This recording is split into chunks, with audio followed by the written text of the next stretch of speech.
Nahmaduhu wa nusalli wa nusallimu ala rasulihil karim, amma ba'du. Penindasan imperialis Protestan Belanda melahirkan seorang wanita yang berani tampil memimpin peperangan, Cut Nyak-dien. Pada umumnya, ia hanya sebagai pendamping suaminya, Teuku Umar. Namun ketika Cut Nyak-dien menjadi pemimpin utama perang gerilya melawan Belanda, walaupun kondisi kesehatannya menurun, terutama kesehatan matanya yang sangat terganggu, tidak mengurangi wibawa kepemimpinan Cut Nyak-dien.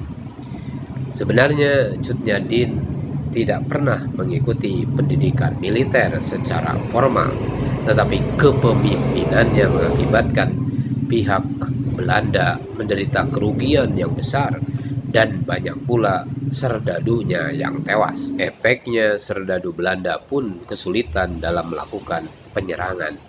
Cut Nyak-dien berjuang terus hingga tertangkap dan dibuang Sumedang, Jawa Barat. Penangkapan ini dinilai sebagai berakhirnya Perang Aceh pada tahun 1904 Masehi.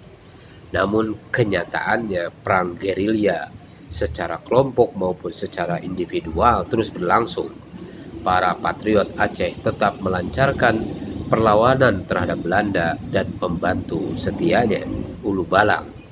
Saudara-saudara sekalian, perlu diperhatikan di sini tulisan Frater Amator dan A. Silayen tentang Perang Aceh dalam sejarah Indonesia untuk Sekolah Kanisius tahun 1952.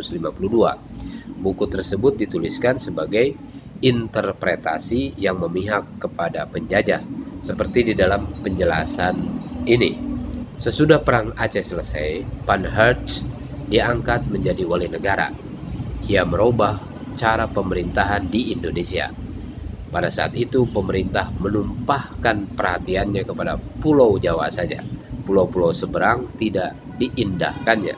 Sebab itu banyak juga kejadian-kejadian yang tak menyenangkan di sana-sini. Perampokan, pembongkaran, dan penyerobotan dilakukan setiap hari. Penduduk diperas oleh raja-rajanya sendiri, sampai mereka sering meminta bantuan dari gubernemen. Keselamatan tiap-tiap orang tidak terjamin. Van Hertz berkehendak bahwa keselamatan tiap-tiap penduduk mesti terjamin di bawah pemerintahan Belanda.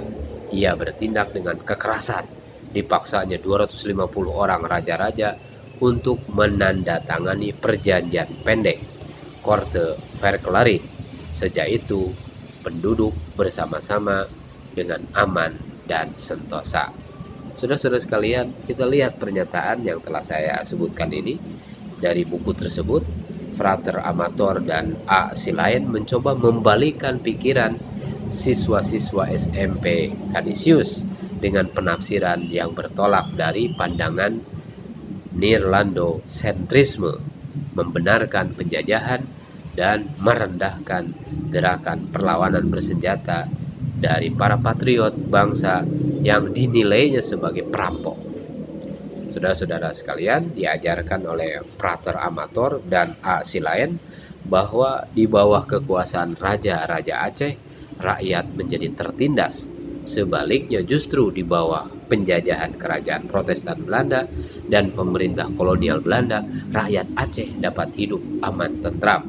Dengan adanya contoh tersebut terlihat bahwa pihak non-Islam menggunakan sejarah Indonesia sebagai media untuk mengubah pikiran generasi muda siswa SMP Kanisius agar tetap membenarkan dan mempertahankan penjajahan. Sebaliknya menilai tokoh-tokoh penjajah Belanda sebagai pahlawannya. Melalui pelajaran sejarah, siswa SMP digiring untuk memandang rendah setiap upaya perlawanan ulama dan santri di dalam membela tanah air, bangsa, dan agama dari penjajahan Barat.